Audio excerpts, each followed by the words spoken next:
मानसी सुदर्शन। आप देख रहे हैं सिटी न्यूज। मैं आप सभी दर्शकों का करती हूँ स्वागत। अब बढ़ते हैं खबरों की तरफ।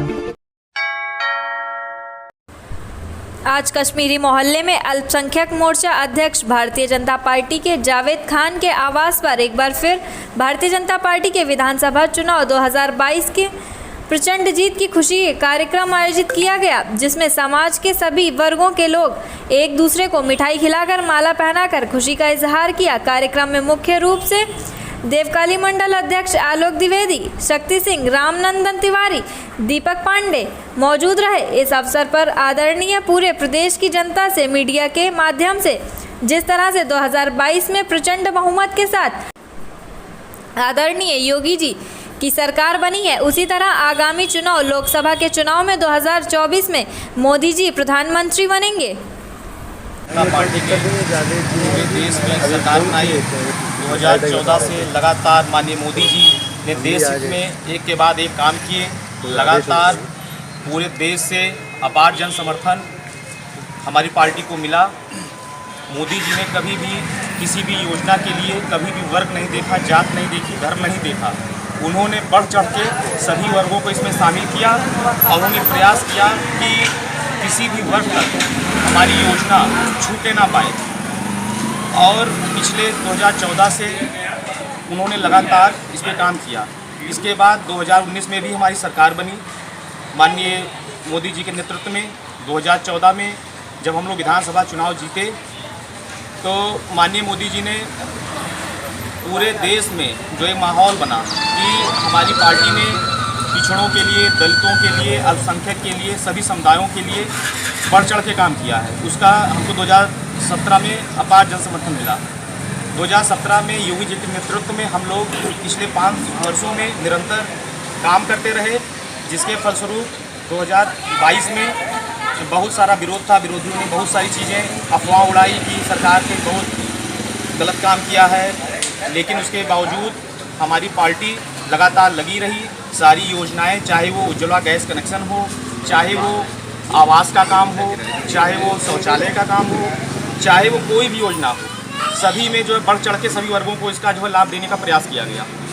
जो भी विपक्ष के लोगों ने लगातार भ्राम स्थिति फैलाई प्रदेश में कि ये अब जाने वाले हैं, एक बार पुनः योगी जी के नेतृत्व में पूरे देश की जनता ने, पूरे प्रदेश की जनता ने इसको साबित कर दिया कि हमारी आस्था, हमारा विश्वास भाजपा सरकार में है और उन्होंने इसको सिद्ध कर दिया। इसलिए हमको प्रचंड बहुमत के साथ 273 सीटों के साथ पूर्ण बहुमत सरकार बनाने का अवसर दिया और हम लोग सरकार बनाने जा रहे हैं। प्रचंड बहुमत से आई है। जनता को किस तरीके का भरोसा दिलाना चाहेंगे? हमारी जनता जनार्दन जो है खुद हम लोगों के भरोसे पे रही, हमारी पार्टी भरोसे पर रही। हमारा कार्य, हमारे योगी जी का कार्य, हमारे मोदी जी का कार्य, हमारे कार्यों को देख करके ही जनता, जो 5 साल हमारा बीता है, उस कार्य को देख करके ही जनता ने हम लोगों को अपना मत दिया। और हमारे अन्य जो हमारी विपक्षी पार्टियां थी, उन्होंने तमाम तरीके के प्रलोभन दिए, लेकिन जनता जानती थी कि ये विश्वास करने लायक ही नहीं रहे हैं, इसलिए उनको किनारे किया। हमारी आधी आबादी के लिए बहुत कार्य है। महिलाओं की सम्मान और सुरक्षा, महिलाओं की रसोई की व्यवस्था, आवास की व्यवस्था, तमाम ऐसे ही लोकहितकारी कार्य जो हमारे मोदी जी के और योगी जी की देखरेख में हुआ, उससे हमारी आधी आबादी, जो महिलाओं की आबादी होती है, उसने हम लोगों को भरपूर सहयोग दिया और आगे के लिए विकास की और योजनाओं के लिए मजबूती देने का प्रयास किया।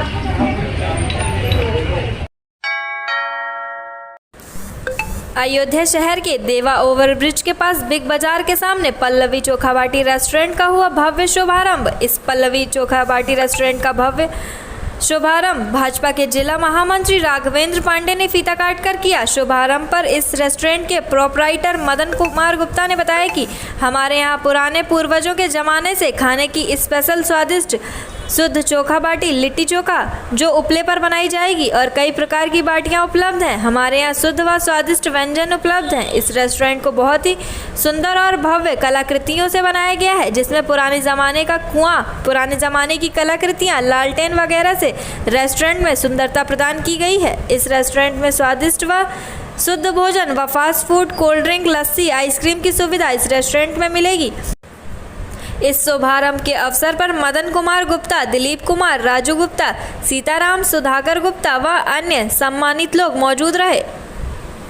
बड़ा शुभ अवसर रहा हम लोगों के लिए कि अयोध्या नगरी में हम लोग आए और एक कंसेप्ट लाया गया बनारस से चल करके। बनारस में हमारी शाखा है पल्लवी बाटी चोखा रेस्टोरेंट, दूसरी शाखा अयोध्या नगरी में बाबा भोलेनाथ के आशीर्वाद से और श्री राम नगरी में आकर के हम लोगों को अवसर मिला रेस्टोरेंट को खोलने का। और सारा काम हमारा देसी लुक पर अवेलेबल है। सब कुछ आप देखेंगे, जो भी बनावट है, जो भी कारीगर आए, जो भी काम हुआ, सब देसी लुक में हुआ है। और शुद्ध भोजन कहीं से भी उसमें अशुद्धता का कोई असर नहीं रहेगा, सब कुछ शुद्ध मिलेगा आपको। आज इसका शुभारंभ माननीय पांडे जी जो महामंत्री, जिला महामंत्री रहे, उनके द्वारा हुआ है। हम लोगों का सौभाग्य रहा कि हम लोग यहाँ आए और हम लोग को अवसर मिला और अच्छे से हम लोग चाहते हैं कि अयोध्या नगरी में आकर के प्रभु श्री राम के शरण में हम लोग आए हैं तो हम लोग का भी कम से कम उद्धार हो और हम लोग इससे फले फूलें और व्यवस्थित रहें। चलो, खुशी की बात है कि जो पाए हैं, आपका बहुत बहुत धन्यवाद सर। ठीक, ये जो हमारी पहली ब्रांच जो है वाराणसी में, जो पल्लवी बाटी चोखा रेस्टोरेंट के नाम से हमारी सिगरा वाराणसी पे उपस्थिति वहाँ है वर्तमान में भी, और दूसरी ब्रांच मैं आपके अयोध्या में लेकर आया हूँ। जो हमारा एक कॉन्सेप्ट है कि जो गांव से एक रिलेटिव होती है, जो खाना आप कितनों भी किसी भी तरह के हमारे यहाँ खाना खाएं, आपको कोई साइड इफेक्ट पहले नहीं है। सारे खाना हमारे मिट्टी के बर्तन में दिया जाता है और गोहरे पे जो बाटी सेकी जाती है, हांडी में दाल बनाई जाती है और सारे खाना जो हम मिट्टी के बर्तन में सर्व करवाते हैं। और कॉन्सेप्ट हमारा देख लीजिए, सारा एकदम A to Z, कहीं से भी मतलब कोई वो नहीं है। और आप विशेष हम क्या कहें, और हमारा खाना को आप खाइए। और चीफ गेस्ट में आपके आज कौन था? जी, प्रसाद राघवेंद्र पांडे जिला महामंत्री थे, आए हैं। उन्हीं के माध्यम से आज जो है हमारी ओपनिंग हुई है और फीता उन्होंने काटे हैं। चलो, हमारे यहाँ सारे देसी खाना जो है, देसी खाने से हम रिलेटिव इसमें रखे हैं। और बाटी है, चोखा है, दाल है। यहाँ इस रेस्टोरेंट में सुविधा है जी, फैमिली रेस्टोरेंट है ही है, मतलब फैमिली के लिए है ही है। ये जो अदर जगह जो फैमिली एक होता है ना कि एक भाव कि भाई वहाँ ये है, बहुत तरह की बातें होती है। वो रेस्टोरेंट से सारा कॉन्सेप्ट हमारा अलग है, फैमिली के लिए ही सबसे ज़्यादा बेटर हमारा। एक बार फिर विधानसभा चुनाव में भारतीय जनता पार्टी की जीत होने पर अयोध्या के बाबरी मस्जिद के पक्षकार रहे इकबाल अंसारी ने मुख्यमंत्री योगी आदित्यनाथ को दोबारा मुख्यमंत्री बनने पर उनको मुबारकबाद दी है। वहीं इकबाल अंसारी ने कहा है कि उत्तर प्रदेश का 5 साल का कार्यकाल रहा जो मुसलमानों के लिए सबसे बेहतरीन रहा है और आगे भी रहेगा। दोबारा मुख्यमंत्री बनने पर योगी जी आए हैं। उनका एक संदेश जो हमेशा रहा है, चाहे हिंदू हो या मुसलमान, सिख हो या ईसाई, सबके लिए कानून बराबर है। उनको इस जीत की मैं मुबारकबाद दे रहा हूँ। जैसे सबका साथ सबका विकास रहा, वैसे अगले 5 साल भी रहेंगे। इसलिए हिंदू और मुसलमान में खुशहाली रहेगी और अब अयोध्या सबसे खूबसूरत नगरी बनेगी। देखिए, अयोध्या का मैं जो है निवासी हूँ और अयोध्या में बाबरी मस्जिद का पक्षकार भी रहा। और योगी जी साधु संत हैं और उनका एक कार्यकाल जो है उत्तर प्रदेश का जो रहा, ये बड़ा मुसलमानों के लिए बड़ा बेहतर रहा और आगे भी बेहतर रहेगा। दोबारा मुख्यमंत्री के रूप में योगी जी आए हैं, साधु संत हैं और उनको भी हिंदू और मुसलमानों को, हिंदू हो चाहे मुस्लिम हो चाहे सिख हो चाहे ईसाई हो, और उनका एक संदेश रहा कि जो भी कानून रहा सबके लिए बराबर रहा। और आज मैं जो है उनको एक मुबारकबाद दे रहा हूँ कि जो है दोबारा मुख्यमंत्री के रूप में जो है उत्तर प्रदेश में आए हैं। तो जैसे सबका साथ सबका विकास रहा, वैसे भी आगे भी 5 साल रहेगा। इससे हिंदू और मुसलमानों में खुशहाली रहेगी और हम उनको जो है उनकी जीत को मुबारकबाद देते हैं कि अयोध्या जो है खूबसूरती की तरफ बढ़ेगी। योगी जी दोबारा आ गए हैं तो अयोध्या का डेवलपमेंट भी जो है अब जो है बेहतर तरीके से होगा। अयोध्या विधानसभा के साथ उत्तर प्रदेश भारतीय जनता पार्टी की बहुमत के साथ जीत हासिल की जाने को लेकर पूरे अयोध्या में उत्सव के रूप में मनाया जा रहा है। हर तरफ एक ही गाना सुनाई दे रहा है, जो राम को लाए हैं हम उनको लाएंगे, फिर से यूपी में भगवा लहराएंगे। तो वहीं दूसरी तरफ अयोध्या के मठ मंदिरों में इस ऐतिहासिक जीत का जश्न रहा और अयोध्या के हनुमानगढ़ी के पुजारी राजू दास व अन्य साधु संतों ने शाम होते ही प्रसिद्ध पीठ हनुमानगढ़ी पर 1100 दीप जलाकर योगी आदित्यनाथ के मुख्यमंत्री बनाए जाने का स्वागत किया है। तो वहीं आतिशबाजी कर दिवाली मनाई है। अयोध्या में जीत की खुशी मनाए जाने के साथ पुजारी राजू दास ने कहा कि आज अयोध्या के साधु संत उत्सव मना रहे हैं।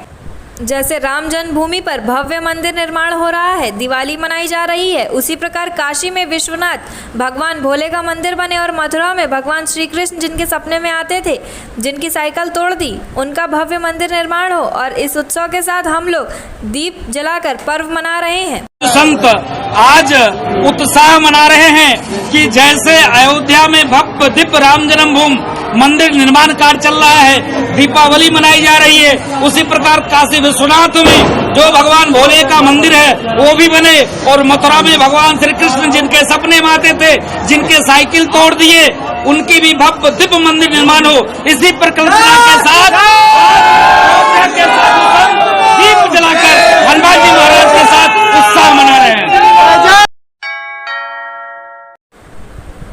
अयोध्या कई धर्मों की पुण्य भूमि मानी जाती है। हिंदू मुस्लिम के अलावा जैन बौद्ध और सिखों की यह पवित्र भूमि है।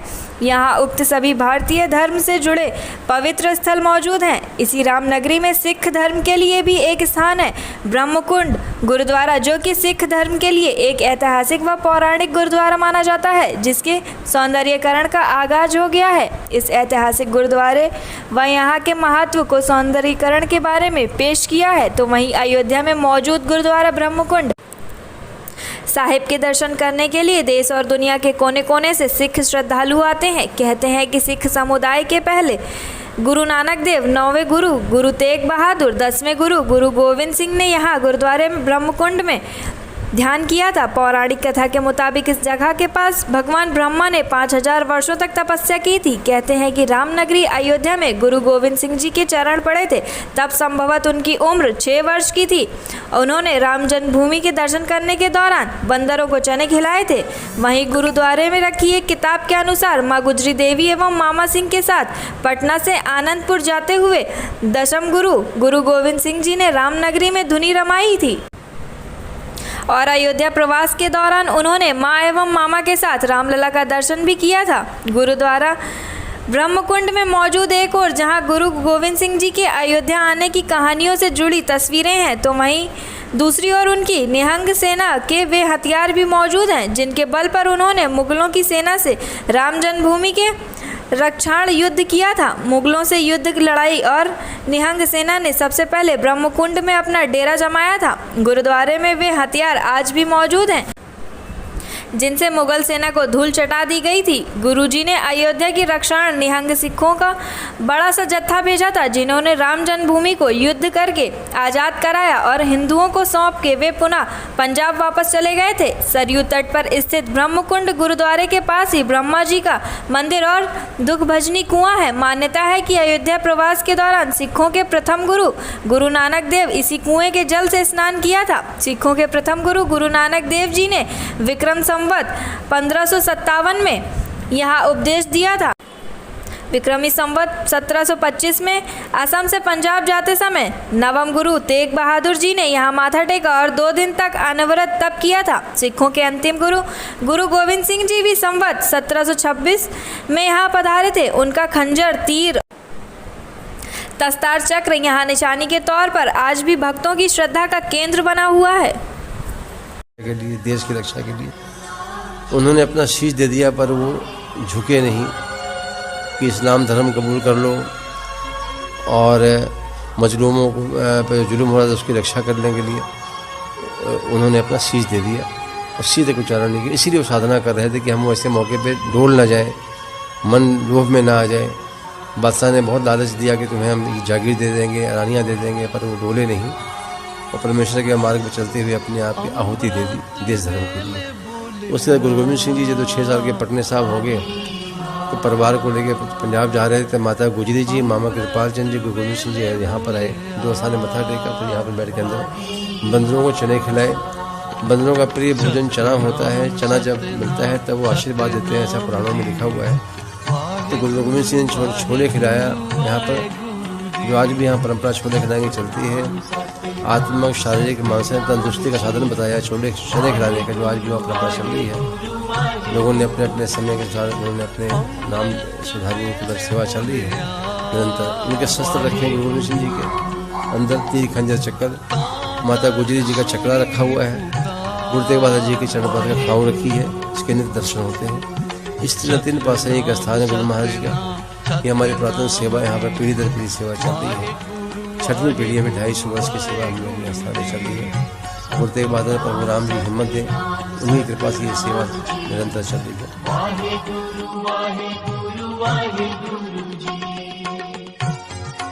वाहिगुरु जी का खालसा।